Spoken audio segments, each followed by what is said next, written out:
if we are not giving it in the hands of more people to benefit their life, we are doing disservice. That's how I kind of look at it many times, that I'm at fault if I'm not able to provide that to lots of people in the neighborhoods, Yeah. You have to hone your craft. You have to be consistent. And that consistency over a long period of time compounds. That compound interest is what creates the wealth and legacy. And that's the real story of this episode. Competition is important, but the only person that you're competing against is who you were yesterday. Well, good morning, and good morning. This is Vinney and Beau show. I can't talk today, but it's exciting because the weather is so good here in Bay Area, and our guest also is right from the same town. I live in Danville. Bobby Pallen also lives in Danville, right across, and also Brother Beau is right here from Henderson and Las Vegas. Beau, how are you doing, bro? Doing well. And formerly from Danville, I went to high school in San Ramon Valley High, and it's where I spent most of my life. Adult life was in Danville and Walnut Creek. So anyways, it's going to be an exciting show. We're going to be talking about business ownership, entrepreneurship, and doing what you love and creating a business around that. And Bobby's been in the martial arts business and been training for well over 20 years.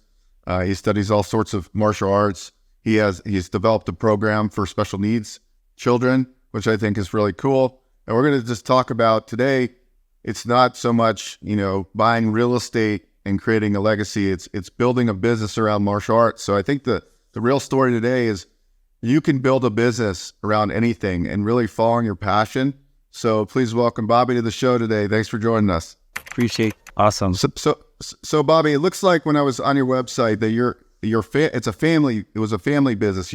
Was it your family that got you originally into martial arts, or how'd you get into martial arts? Yeah, so my uncle in the early 60s started training with Grandmaster Charles Gaylord. Basically then opened up his school in the late 60s. I got into martial arts because, of course, I grew up in a martial arts family. So early on, I guess I want to say I was maybe 5, 6, started training. Yeah, it gave me some good structure. I always had something to do. I wanted to play sports, so I guess this was my sport. It was a good outlet for me to, which I didn't know at the time, but relieve stress, entertain myself, because I did do a lot of competition on the weekends. So it took up a big part of my life, and I didn't know anything different because we were a martial arts family. We pretty much kind of lived at the dojo in a sense, with my uncles starting it. Then my cousins, my older cousins actually opened up their own schools. At the time I was only training, I loved it. I was very passionate about it, competing.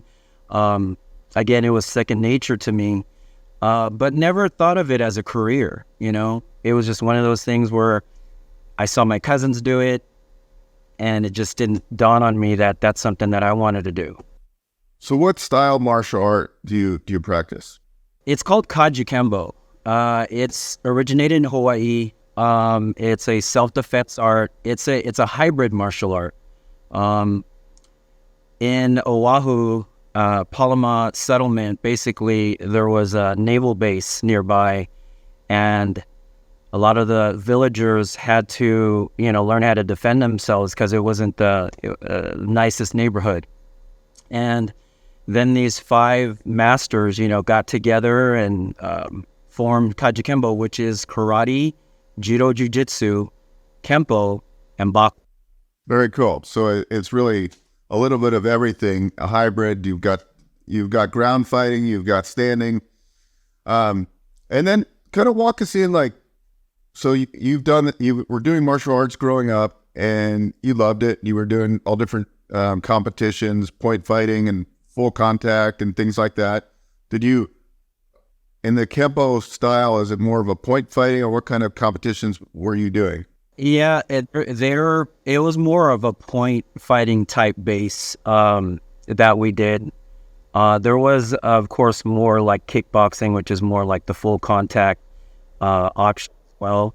And then there was also forms, it's called, or what is it? It's called sets or pomses. Basically, you have a prearranged set of movements, and you compete in performing that. So it's called kata. I was going to say, like, as you prepare for all these young people, Yeah. what does it really, do you train them in the mindset also? I mean, is it like winning within the mind as they, learn this, all the arts, I guess? Yeah, absolutely. I feel that, most kids, including myself, and I'm coming from a martial arts family, you don't know what you don't know. The minute somebody steps in the dojo, of course, automatically their mindset may be in fear, it may be excitement, so it's different for everybody. When it comes to competing, that's another level. It's usually somebody that is very passionate about martial arts, and there's so many intricacies from mindset, as you mentioned, to their body and understanding their body, like body control. There's discipline in the mind and there's discipline in the body. So being able to, train your body to have, fast reflexes, and we run drills for that. But at the same time, the mindset part would be like simply showing up to practice, not being late, yeah, so it's a combination of everything. That's why martial arts is so special, is because it's really all year round. I feel it's a lifestyle, and that's my choice of like, workout and or fitness, But as you know, it could be, anything, taking a walk, but any kind of training or any kind of physical fitness is important. Yeah, no, I love the model too, and from a business perspective, what's cool about if you look at it from a pure business perspective is that if you do it right, you constantly add new students, new membership, right? And what is that? That's recurring revenue. So, right, and so really, it's about bringing in new students and keeping and retaining students through a really good program where the kids want to come back, and the kids that start at 5 years old, they stay with you until they're forever, right? Because they love going to the academy. So, from a perspective of like whoever's out there listening to this conversation, Mm-hmm. you can make money doing what you love. So you don't necessarily need to go out and raise millions of dollars like Vinney does, right? Like there's businesses within businesses, and I think that's an important concept too, because sometimes I look at like what real estate is. And you can see what Tiff is. She's stressed out trying to close deals and this and that. And I think that, I'm sure your business has certain stresses, but from like a lifestyle perspective, you're probably in a happier place than most people that are transaction based, because you built a business that has reoccurring revenue. Now do you have one academy or two? You're in Dublin? I'm in Dublin, and I just opened up a second academy not too long ago. But yeah, I've been running this business for about 12 years. But you're absolutely right. It was surprising that I could actually come into a sport or martial arts and to frame a business into something that I'm passionate about and that I love. I come to work every day juiced, and what's crazy is I'm not done learning more, and I'm excited to learn more because I love martial arts, because I love helping kids, because I love helping, adults hit their fitness goals. Yeah, it's not like work to me. It's almost cheating. Yeah. And I'm envious of that sometimes, because I do my career is really kind of high pace, and people are relying on you to get them a bunch of money, and like, before you got on, I was on a call with a guy, and he's got a $37 million loan coming due, and he's like, I need some help because I don't have many options. And so I get those, and I feel, and so what I work on internally is trying not to take the stress of other people's, stress, because it's not I'm trying to help them. But when we were talking offline the other day, Bobby, I told you one of the biggest things I regret most in my life is that I stopped doing Brazilian Jiu-Jitsu when I was like 20. And now I can get back into it, but it's a lot harder. It's like riding a bike. I'll get in there and I can still train. But I remember having the group of people around me, and it was like a tribe. And just like in real estate investing, I have a tribe, but in the martial arts world, I had a tribe. And like I keep on going back to like what martial art I want to study. I think like you can go in and be proficient in Taekwondo, but then you go do jiu-jitsu and you get your butt handed to you by like somebody that's 10 years old. And you're like, whoa, this doesn't make sense. So you could always learn in martial arts and you could always grow. It's what I like about it. And I do think it's a humbling experience. Well, I remember doing jiu-jitsu and we're going at it hard, right? Like, and then all of a sudden, like we roll around for like 40 minutes and we're like dripping with sweat. And then we're sitting against the wall, just having fun and talking. I remember like, I miss that feeling because there's something about the competition and sport. And I do miss that because I feel like it's something that unless you do it, you don't know what that feels like. And it's pushing yourself to such a high level. And the conditioning, I work out every day, and the conditioning I did when I was doing jiu-jitsu was so much better, like physically, because lifting weights makes you more stiff if you're just doing weights and you're not combining. So I do think martial arts is probably one of the best physical exercises you could be doing. And for somebody that's in their 70s or 80s, they could do something toned down. They could still do you could still be doing bag work. You could be doing Tai Chi. So Bobby, tell us about the new programs you're running for children that have disabilities and how that program works. So I think that's huge to open up, because I think children that have certain disabilities, learning coordination and things just could improve their life so much. So why don't you talk about, and I forgot the name of what you're calling it and stuff, but it was really cool. Yeah, so it's called My All Abilities, or we say Breed All Abilities. And it started when I was getting students that had like neurological disorders and they'd want to jump into a class. And the difficulty there is you want to give that attention to this individual, but then it may slow down the class. So that actually just hurt my heart, just like turning a kid away or saying that they couldn't continue. And a lot of martial arts studios have the same situation. Unfortunately, some of them are super rude about it, They just say, no, we don't accept those students, So I have one of the instructors with me, and he has a special needs child. And with her autism, it was a situation where everything just came together perfectly. I had open space available. I had open time slots, and it's something that was actually near and dear to me and near and dear to him. So we decided to form this class just for kids that have these special needs or have neurological disorders. And in fact, a crazy statistic is 1 out of 36 kids will have a neurological disorder nowadays. Yeah, so the program's new and the program's growing, but hey, I'm discovering that these kids are just like any other kid, super smart. Obviously, their motor skills need work, attention, but what's cool is we can have, say, 10 kids in a class and a couple of assistants, and they can do a isolated drill, and then they can kind of sit out.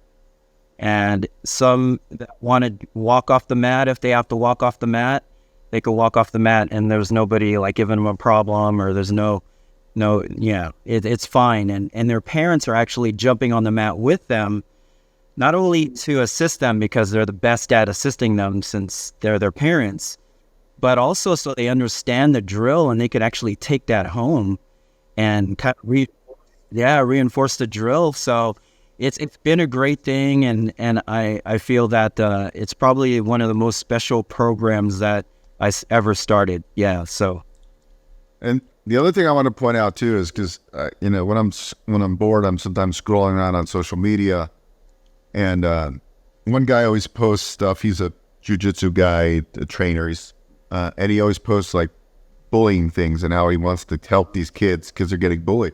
That's a huge problem. Like, when you're bringing up children in this world, I think now with social media, maybe it makes it worse that you see everything and it's like, wow, this is really troubling because when you don't have kids, you're like, oh, what, I don't think about it, but I do think about if I had a child, right?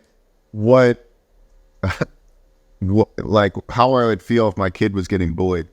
And so I always know that, like I always said, when I have a child, girl or guy, I'd love to get them into martial arts because I think the discipline and giving them something constructive to do, and also the fact knowing that at least I've armed my child to be able to defend themselves. Because like as a parent, I would say that would be the hardest thing for me. If my kid was getting bullied, I would take that. That would get me more mad than anything. Like if they were getting like really bullied, and I've seen it, and I see it online with these kids nowadays getting beat up, and people are filming it with their phones. And so like another reason I think all parents should really consider not to teach your kid how to kick somebody's butt, but to defend themselves. So if they ever to give them the confidence, and that's why I think the power of martial arts is like so important, to be able to handle that kind of stuff, because bullying happens more than we realize. And if it's your children that are actually getting bullied, I mean, like people move schools, people move out of state because their children get bullied. And like until you actually have a child that gets bullied, I don't think I could appreciate that. So like that was my always mindset. Like when I had a child, that I would have them well equipped financially, right? So they could survive and make money, but also defend themselves. I think that's like what I want to instill in my child, would be to be able to be self-sufficient and reliant and resilient in business. And the same thing, like to handle themselves. Like not that we ever want our children to have to fight, because I didn't have to fight that much. I've gotten into a couple fights in my life, but luckily I was always pretty strong, so nobody would instinctually mess with me. They would pick on the little guy. Yeah. But I would say that was important. So I think you probably see it. Some people come in and their children are getting bullied, right? And like they want to learn how to defend themselves. Yeah. Bullying happens everywhere. It's funny because when we have our students start training, we build their minds so confident, like you had mentioned earlier, that they learn how to de-escalate a situation without even having to have any physical altercation, or just understand their options. But what I love most is not only them learning how to defend themselves and having the confidence that they can, but through the martial arts, just building up their mindset, their character, and their body to where it just parallels with a lot of the other skills and attributes that they need in playing football, playing any other sport, any other physical sport. But also going through the testing system that we have, just having the confidence to approach a test and to fail, make corrections and not worry about, certain things. So all the life lessons that are learned in martial arts has helped me and my kids like tremendously. So, yeah. So true, Bobby. What you're covering is so important.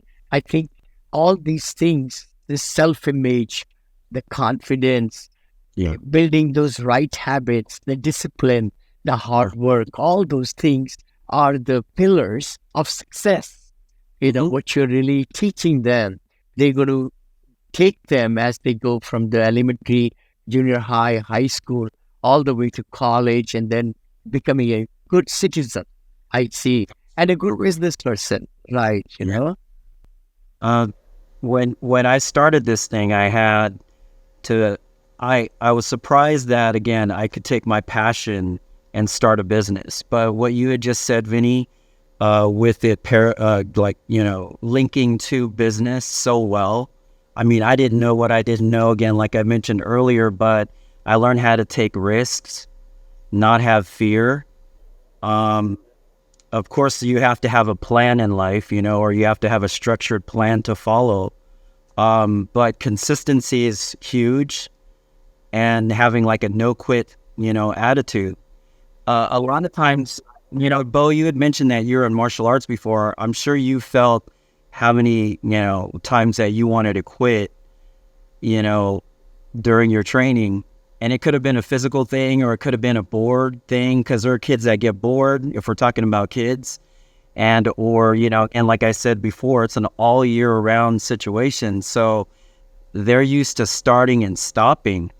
And parents, unfortunately, nowadays are allowing kids to start and stop. Well, martial arts is set up that way, so they have to learn how to work through these challenges. And how amazing is it that it makes an individual so successful in their, school years, as well as in jives the same, it's super cool. I love that. When you said, I love that, when you say, I think this is so important that we talk about living and practice to live without fear. Yes. It's amazing how many of us are so fearful. We really are. I mean, if it's 100% of our personality, a large portion, if we don't overcome and we don't really hit it hard, that fear can really be a big hindrance, into our growth, our faculties, our mind, our body, everything. So living that style, like you said, of no fear and consistency. That's the other thing, because you could do it one day, second day, third day, but being consistent, and like martial art, being an all-year sport, all-year practice, that's amazing, because it's the consistency that really makes us stronger and live our life without fear. Yeah. Yeah, that's very true. I think it's there's similar signs for everything you do. Like, one is, I think the most happiest people are ones that follow their passion. Like I always say, Vinney wakes up he's always so happy, he's always so motivated, because he loves what he does. In general, I love what I do, so when I wake up, I'm excited. Same thing with Bobby, we're excited. So whatever you do out there, I think it's you want to, on most days, wake up excited. And now what I'm doing later in my life is that I'm starting to say, hey, I don't really like doing this part of my business. And there's no reason I need to do that part, whether that's delegation, right? Like if you don't like to do accounting or the bookkeeping for the academy, you outsource that. Like I found out, like I like to do the high level discussions and then have somebody that works on the sales process and closes the transaction. So that's what I've started to build. And it took me a long time to figure that out, which seems like common sense. But I think we all need to figure out, like, what do we love to do? How do we just do that at the highest level we can? And then outsource the rest to people on the team. And I think that's the common message. And I think also the common message with the consistency is that, you're never too old. Like I keep on saying, I should be doing jujitsu still, right? Like there's no reason at 45 years old, now's the time to be practicing harder, because it'll keep me living a healthier, longer life. Right? Beau, it's never too late, man. I drive to jujitsu or whatever training that I'm doing, and I swear maybe more than half the time I don't want to go. I'm dreading the drive there because my body's aching, or I'm favoring a shoulder or whatever.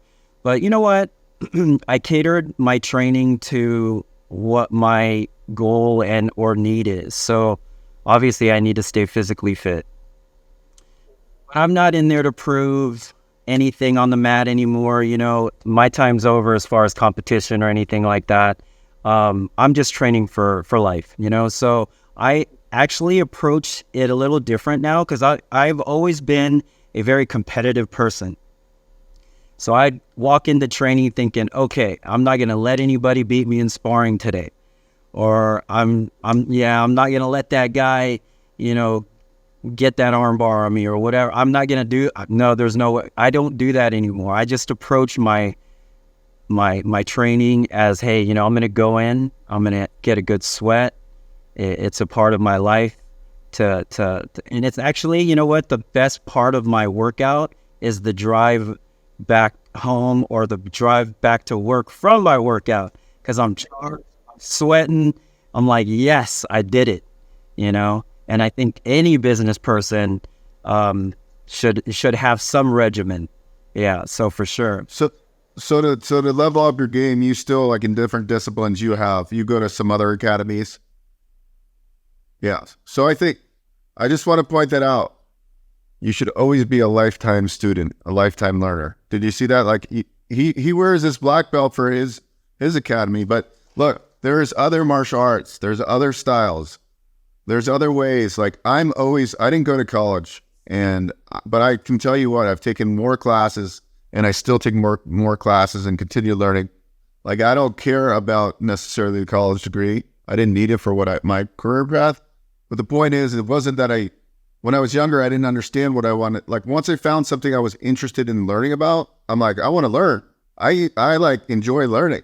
And when I was a young child, I had a learning disability. I had I don't know if you ever knew this, but I was in like the special needs. I had to take a class for the way I would see things, and I wasn't dyslexic. But anyway, the point being is that I always told myself early on, oh, I hate school, and I'd shut the book because it didn't interest me. But like, when you find, and the point being is, like, you should, like, Vinney still reads, right? He's 71 years old, and he still reads. He's still learning about how to do social media marketing, right? Like, that's what we call a growth mindset, and like, so the continued learning. And I think that's humbling, because a lot of people in martial arts, like, they're so, let's just say it's a black belt in just Brazilian Jiu-Jitsu. Well, I could beat anybody on the mat, right? Well, what happens if you get to the street and somebody pulls a gun on you? You don't have necessarily that training or whatever. And I think you should learn all martial arts and, like, understand how everything could flow. Because, like, just because I could grapple, I remember I was a decent grappler. I was a good wrestler. Growing up, I was strong, and I was okay at jiu-jitsu. But, like, standing up, I was so uncomfortable. It's like, oh, I'm getting punched, right? And, like, I didn't work on that skill. And, like, what do you do if somebody actually punched you in the face, right? Like, you don't know. I can't just grab them. Hopefully I could take them down, but what if I couldn't? So I think you have to build the basis, and that's why I asked Bobby that. I guess is the question is, like, I knew he was going to say I still have different disciplines that I get trained in, right? Because everybody needs a trainer, everybody needs a mentor, in business and in physical. You're so right about it. I mean, I was going to say that if we bring it to the business side, it's so important for every CEO, everybody, every executive vice president, anybody who has got a business to be open-minded in finding what are the cutting techniques, cutting edge things happening right now. Because every business needs to grow and pivot. I call it pivoting. But that will come if you are open-minded and you're learning and growing and looking at, just like, Beau is saying, because you got to make it good for your people, for your teams, for the people who are banking on your leadership to bring them bacon home, for their families. So all the owners of the businesses have a very high caliber of fitness, mental fitness, body fitness, everything, to make sure that you're providing these great visions and accomplishing goals for the team members. Yeah, the minute you stop learning is when you die. And honestly, with to talk about that, I've always approached life where I have not learned enough, and I make a lot of mistakes. I make a lot of the same mistakes. So I approach my life that way, where in martial arts, I can, train a certain, move, but if I haven't perfected it to where it's like second nature, then, obviously, I can keep working on that, I'm so juiced to continue to learn and train. And it's actually been brought over to my business side, where, like, I don't know, I have to pivot, as you said, Vinney. where I don't know certain things as far as like marketing strategy and or understanding paid ads or anything like that. But I'm excited to do that, for my business. And yeah, I can never stop learning. So it doesn't matter who we are or how successful we are. We all should have that in common now. For sure, for sure. And the biggest part I find is that it excites you. Once you know the new tools are there to make your life easier, like, Beau and I have talked about ChatGPT, which is revolutionizing everything we are doing. Now, Opus Pro that Beau also brought, I'm just loving it. Oh my gosh. I mean, the interviews you do with this AI software, it cuts into reels and shorts, all those things. And then to be able to use Facebook and all the social media. If you're not using it, you're behind. And the good part is you don't need to learn everything because there are other assistants who can take you to the next level, Yeah. And it's cool how you guys are in the industries you are, and I'm in martial arts, but we are speaking the same language when it comes to ChatGPT in the future, AI in the future. I mean, we're all affected, and it affects my business just like it does yours. So that's why I'm so juiced, It's because I want to learn these things. Totally. I would say, in ChatGPT, I've been kind of trying to ask them, hey, could you construct me a post? I'm doing this. I want you to give me for all the social media post, which will, bring people together with lots of emojis on this subject. Oh my gosh, it's giving you everything right in front of you. What to copy, paste, put a little personal touch to it, in LinkedIn, in Facebook, in Twitter, in all these places. This is mind-boggling.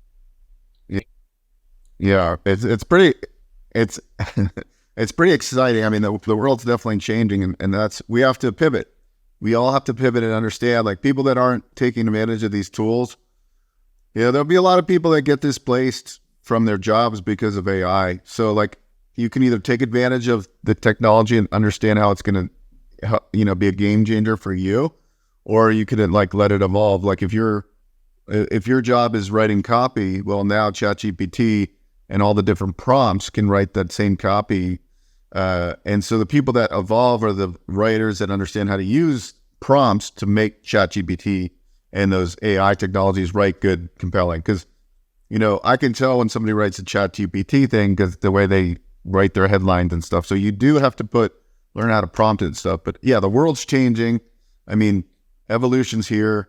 And we're in exciting times. We are in exciting times where we can do these interviews and then we can share our message to the world and whoever wants to tune in. And then, for small, you can use this for local business. Like Bobby's business is a localized business where he can do Google My Business and he can rank. So people are looking for, martial arts school Dublin.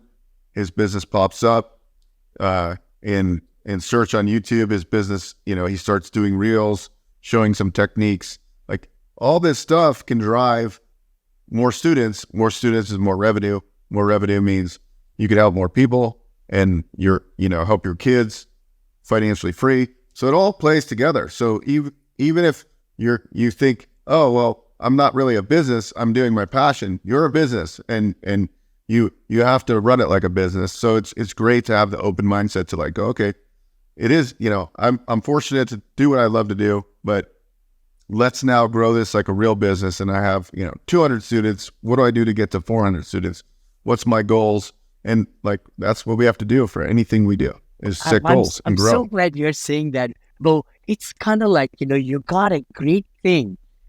How can we help more people? If we have that attitude of serving not just 20, 30, 50, 100, how about 5 times more? How can we expand a little bit more so that we are helping more people and more people?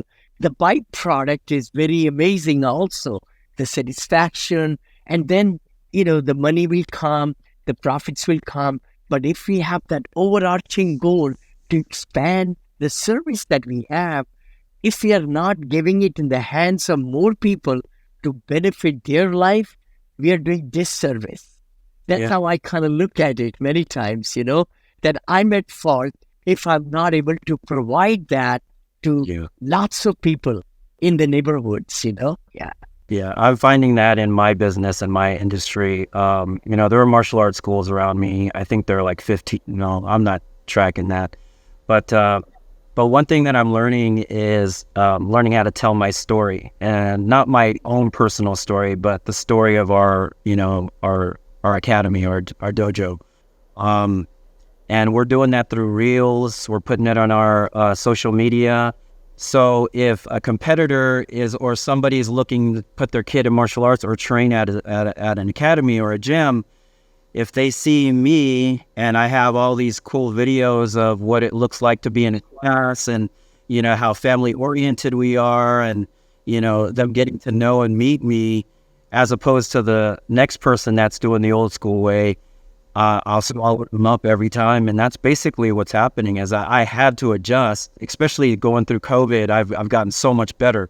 The old ways aren't going to work anymore. So they'll be left under dust. Yeah. What's your website so people can find your martial art academy? Yeah, it's pallens.com. I'm on social media too, Bobby Pallen. You can look up Pallen's Martial Arts Tri-Valley. Perfect. Thank you so much, Bobby. Thank you, Vinney, for another Vinney Beau show. I think this show is really good. Just, follow your passions. You can make business out of make sure you're passionate about whatever you're doing. You should wake up excited, right? That's another big takeaway. Continue learning every day. Learn, push yourself. Even if you're a black belt in one discipline, like Vinney's a black belt in multifamily. Well, he's a black belt in assisted living. He's a brown belt in hospitality, hotels, right?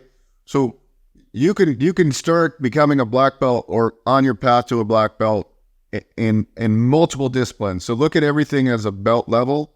Like, where am I at? Like, I'm at X with my podcast. Like, I'm getting pretty good with my podcast, but I'm probably a purple belt, and I still have to become a brown and then a black belt in jiu-jitsu belt systems. Let's just say.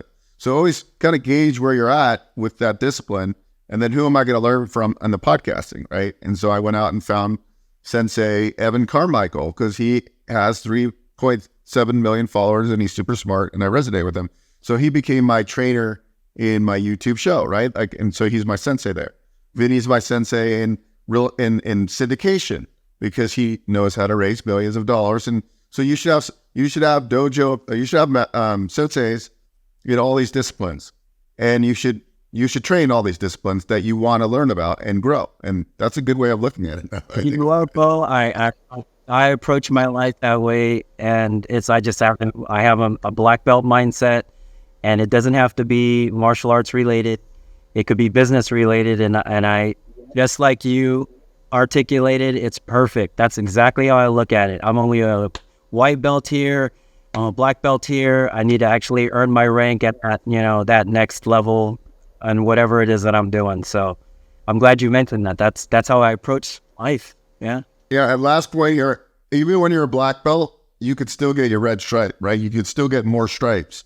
So even though you're a black belt, you still need to hone the skills. You still need to be practicing your forms, because if not, you're going to get passed by.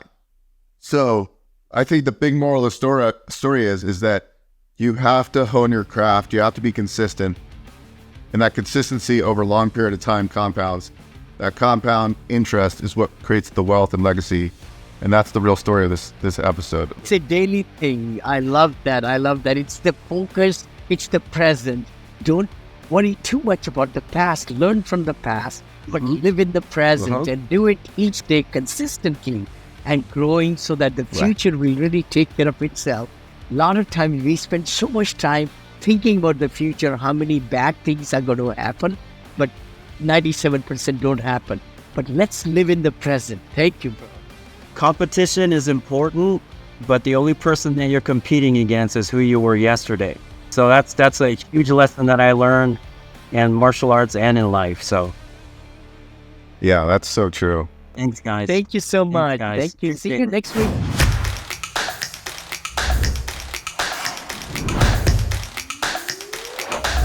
Happy to be on your show finally. I'm a long time fan and I watch all your guys' content. awesome. We're very, very, very invested in our community. It's wonderful to be here. This is Vinney Chopra and also my good buddy Beau Eckstein.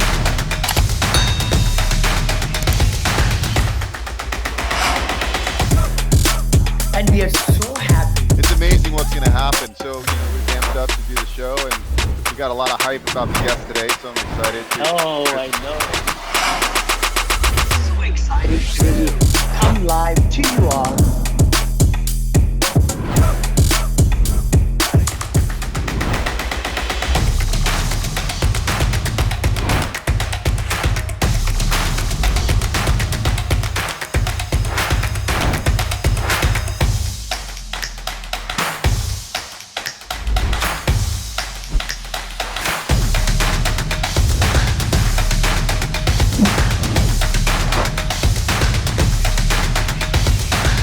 Come to you live 9:30 every Friday. How to take your business to the next level.